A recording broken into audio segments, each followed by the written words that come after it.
Welcome to Moms Don't Have Time to Read Books, hosted by me, Zibby Owens. It's an award-winning podcast with over 1,900 episodes, all featuring authors of books you love and those you have yet to discover. Listen daily 5 times a week. Then go to zibbymedia.com and learn more about what the LA Times called the Zibbyverse. Zibby Media includes Zibby's Bookshop, an independent bookstore in Santa Monica, Zibby Books Publishing, Zibby Retreats, Zibby's Book Club, and more. Go check it out at zibbymedia.com and follow me on Instagram at Zibby Owens. It'll take you where you need to go. Thanks for listening. Al Roker and Courtney Roker Laga are co-authors of Al Roker's Recipes to Live By, Easy Memory-Making Family Dishes for Every Occasion.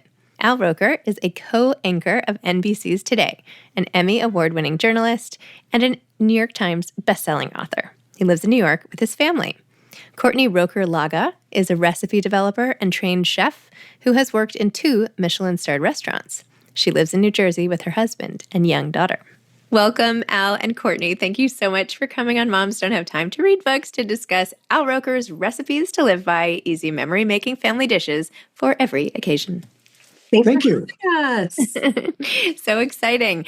Okay, first of all, I have to know, collaborating on a book project with a daughter or a dad, like, what is that like? Were there any conflicts? How did you go about it? It would be a dream to do a book project with my own dad, but I don't know. I don't know if we could do it. So let's start. Oh, man. In my mind, of course, dream project, right? Like you're with your father. I'm super blessed that I was able to do this with him.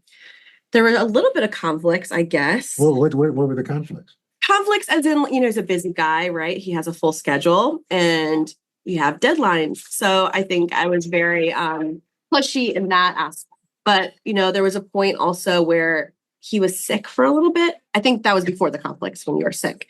Yeah. So I obviously didn't push him during that time. I kind of thought in my head, maybe we shouldn't even do this because, he was in the hospital. Yeah. But here's the thing. I'm very laissez-faire about these sort of things. So I don't get too worked up. I figure it'll work out.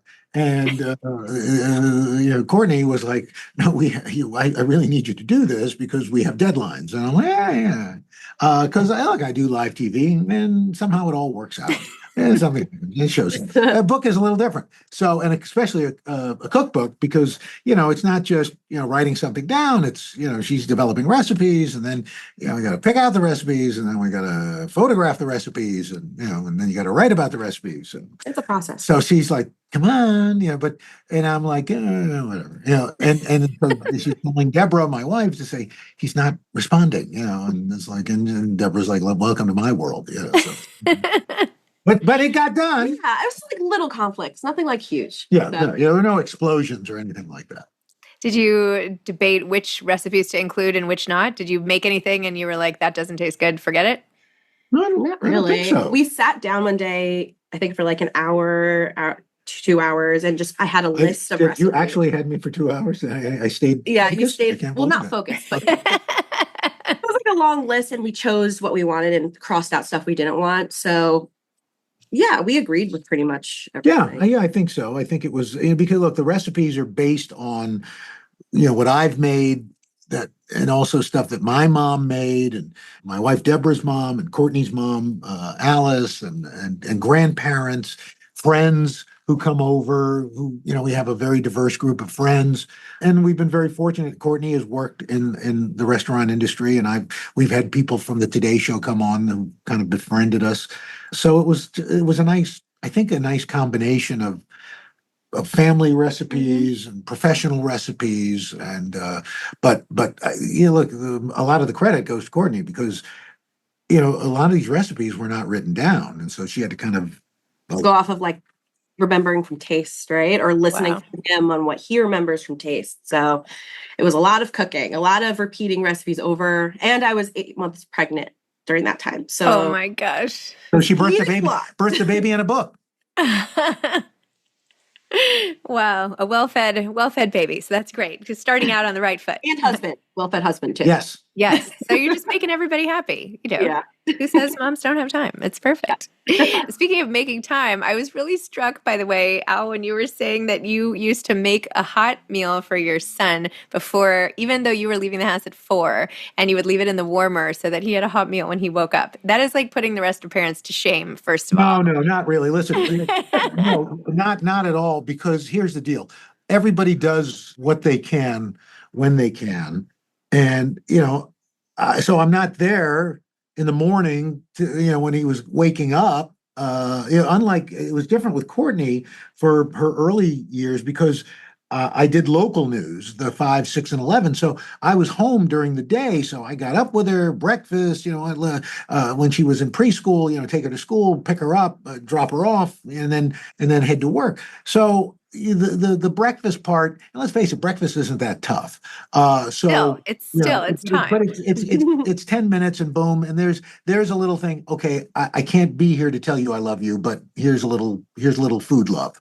It's true. Well, I mean, so much of food and feeding a family is about emotion, right? We have the recipes, but you can tell in your book, they're infused with story, family, tradition. Like there's so much more than just the ingredients. Yeah. And taken together, that's what makes a family come together. And you wrote about this really nicely in the story too, and how your mom was just able to whip out meals for as many people. And you set such a scene of her in the kitchen with her simple tools and just like, here it is, we can do it. So I feel like it's inspiring to other parents or busy people out there that you don't have to have a 6-burner fancy stove. Like you just need heart and dedication and a few ingredients, and you can make a meal and a whole experience, which will be the things you remember. Yeah, look, I mean, I think the only utensils my mom had, that we would talk about today. I mean, this was even before food processors. She had a KitchenAid mixer, and that was pretty much it. And I don't even think it was a KitchenAid mixer, to be honest. I can't even remember what it was. But and there was a Hamilton Beach hand mixer. I remember that. And that was pretty much it. They had this kind of crummy wall stove and, a Frigidaire refrigerator, and that was it, and somehow she was able to feed, on Thanksgiving, I don't know how many people, 10, 12 people, Was it the same kitchen I grew up in? Yeah. Oh, wow. Yeah. We didn't. It was a nice kitchen. It was a nice kitchen. Cute. Listen, it was a nice average, but today kitchens are like these designer things, and it was a nice kitchen, but it was small. I mean, it's small. It's a tiny little kitchen. So, but everybody today kitchens are bigger and they're kind of wider. They're kind of the new family room is the kitchen, and then that's kind of what Courtney's grown up with. And so that's why I think food and family today is such a big deal, because it's, we're all in the same room, cooking, talking, yakking. Yeah, he pretty much summed it up. Sometimes I don't even know if it's worth it. Like in the mornings, like making them smoothies and like all this stuff with fresh ingredients. And I like put it in, I have 4 kids, and I like put it in front of the 2 younger kids, and they like barely look up. And they're like, oh, okay. And I'm like, this totally bombed. Do you know what I mean? Like, why do I bother? But then I realized some of it is for me. And like, even if kids don't take what you're giving, that's like parenting in a nutshell, right? You have to just keep putting it out there and see what happens. That's it. That's it. And listen, to me, breakfast really is the most important meal of the day, because to me, it kind of, I don't know, it sets you up. Mm-hmm. We have a waffle recipe, some pancakes, but waffles to me was growing up, before there were Eggo waffles, there were like these frozen Downy Flake waffles. They were square, and you put them in. I have no idea. Yeah, exactly. And I remember seeing on TV, there was some show, and the mother was making waffles, and I was like, wait. They don't come out of a box from the they bake these. And I remember, it is crazy what you remember, but I remember thinking, when I grow up, I am never going to eat another frozen waffle in my life. And I love the waffle. The waffle to me, even more than the pancake. The waffle is just, there's something, not the Belgian waffle. They're too big. The nice, just a square, you remember that square waffle maker I got, the Magic Chef? It's like 30 years old, but it makes perfect waffles. That's why the Hampton Inn is so great. They have that waffle maker. And have you ever been? Well, you've probably never been. Yeah. Yeah. Oh, no. I've pour it in, and then you flip it upside. There it is. Ding, it's amazing. There you got. It's like magic. Yeah, Come on. we had Perfect. Eggos this morning, but that Yeah, sounds perfect. great. You know, Perfect. The waffle is the perfect transport system for butter and syrup. Oh, It's yeah, got the the little, it's got crevices. little squares, the crevices, Yeah. and cups that the melted butter Yep. and the syrup. The And pancake, it just it, falls part it just off. falls off. It's a Unless you cut into it and then it goes and then inside. but you got to cut and do the Yeah. waffle. Boom. the art of the waffle. And Courtney, you're obsessed with apple butter. I'm glad Oh you my put that gosh. recipe in because I kept reading about it and I was like, how do I make apple butter? I mean, it sounds obvious, but I love it. Have you been to Sarah Beth's? yes. Okay. Their apple, like growing up, that Me I would too. that Me with too. sausages. I put it on sausage, waffles, pancake. It's so good. So that's inspired the recipe. And it's funny because Courtney didn't even, until we started doing this, didn't even know. My mother we used to have apple butter, growing up, and then, kind of went away. And so we both have this childhood connection to apple butter, but a different, completely, for Courtney, it was, going to Sarah Beth's and having it. And, for me, it was around the kitchen table and apple butter. What did you two have for breakfast today? Nothing. I haven't eaten anything. What? I have a tradition at the show that I now have I'm kind of locked into. I stop at a bagel place that's literally right around the corner from my house, and I'm up to bringing 4 dozen bagels for the crew. But they're hot out the oven. They're hot bagels, and now the crew has taken to bringing toppings and different condiments. Like Nice. there's one guy, Matt, who stops at this place in Queens to bring bacon cream cheese, scallion cream cheese, a salmon cream cheese. So that's what I had for breakfast this morning. What did you have? I just had a scone, actually. Scones are Yeah. See, no, scones are good. did you see that Larry David episode? To me, scones are like if a bad dry biscuit and a cookie had a baby. It was not the best, I have to say. But my husband wanted to stop somewhere for coffee, and I was like, I Yeah. should get something, so I got a To scone. me, the biscuit, scones. See, again, whatever the Brits had, we've made better. It was a scone, but when we have, buttermilk biscuits, they're so much better. They are. They really are. So in the book, you write about your gastric bypass operation and sort of your lifelong history with obesity and all of that, and even how some emotional times in your life caused you to gain some of the weight back, and you have to just sort of be cognizant of that, as everyone does, right? So the recipes in the book are not exactly the most it's not all green juices, No, these are no. So how do you, like some of them, like the cinnamon buns and the, chocolate chip pancakes and macaroni. I mean, these are like rich dishes. So how do you think about the food in the book relative to being aware of, all the risks of eating and all of that?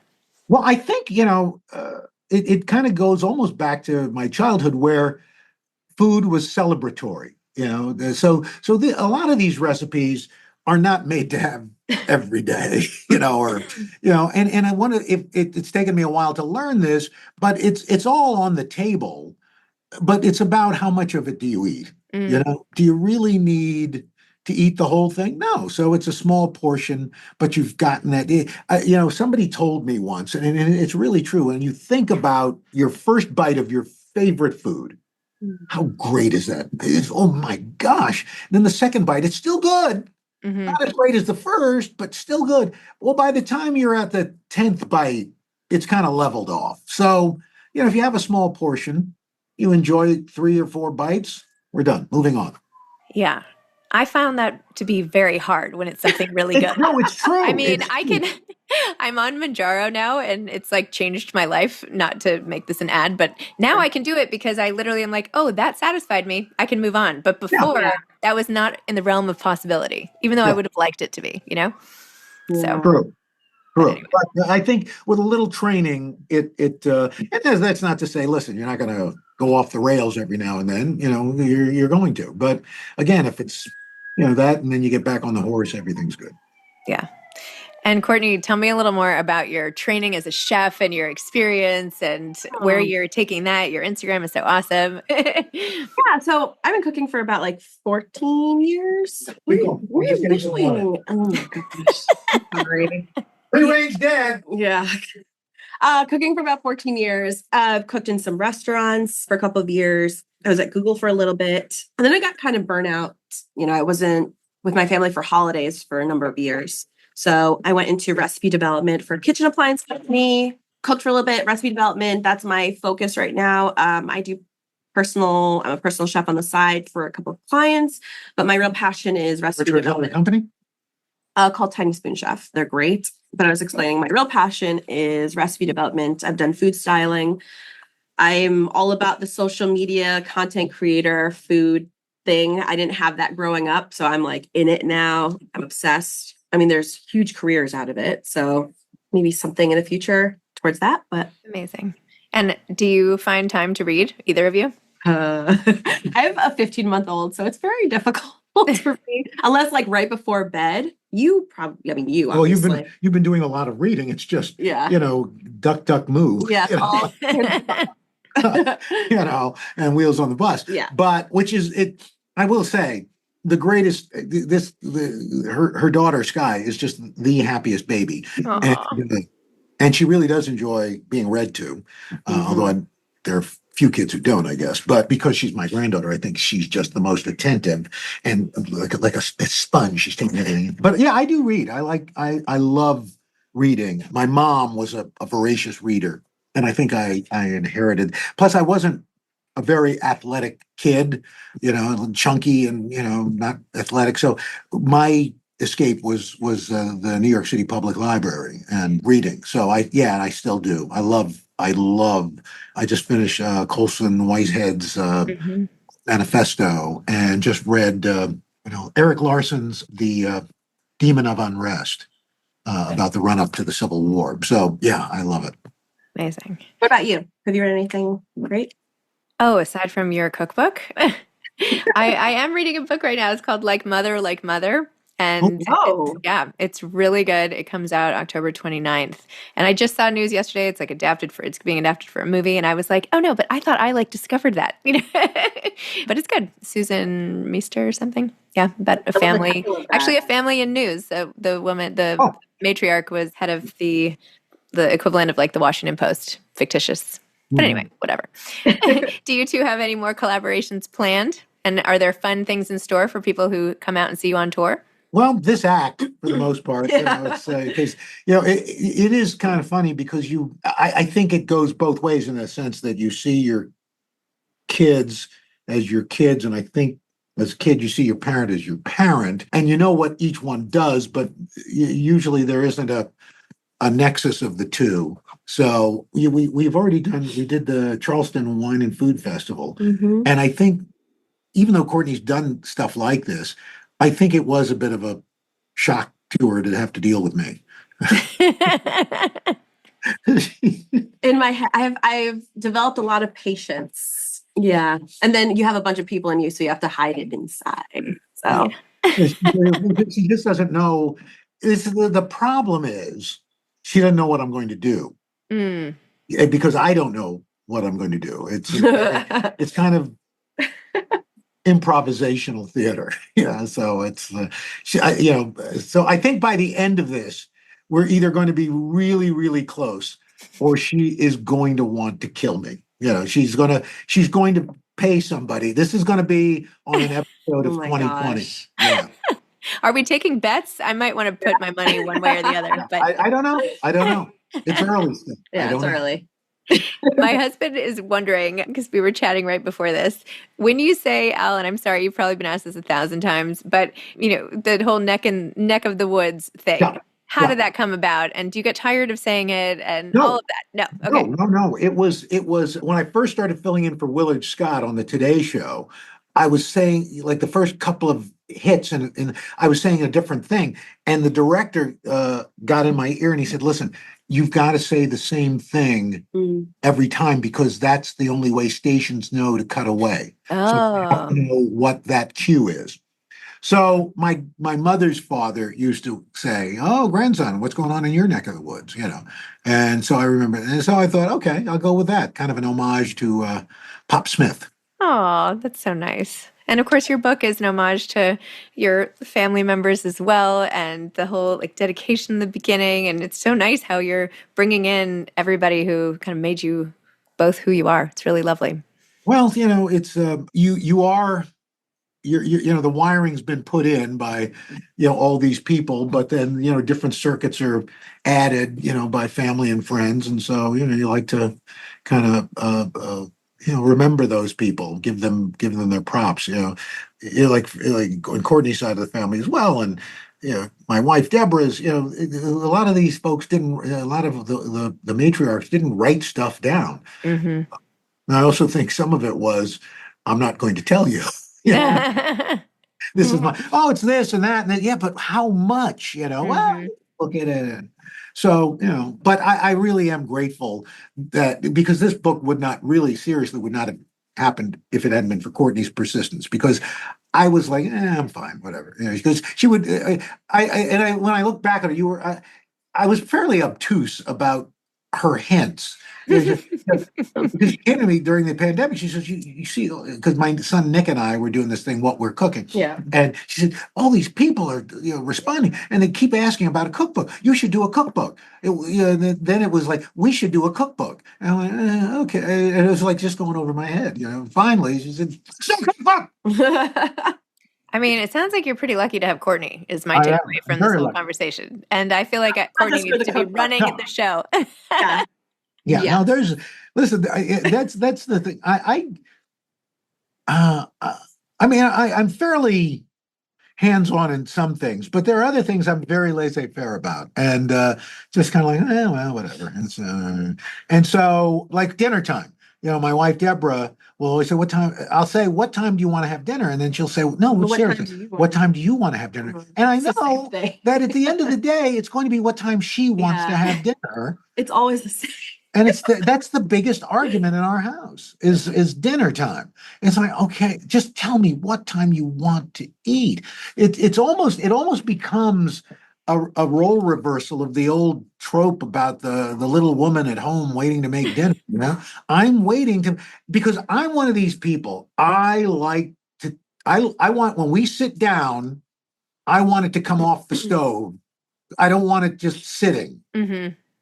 This is why I'm timing it. This is why I asked you what time. And then, it's not, and then, it just devolves. And then Deborah gets hangry and we get into a fight. And it's just. Anyway. More than anybody needs. Oh, I relate to that. I mean, I feel like sometimes I ask my husband what he wants for dinner just so he can say something so I can decide to disagree with it, right? Like, you do? Yeah, you want that? Yeah, actually, no. Let's do this.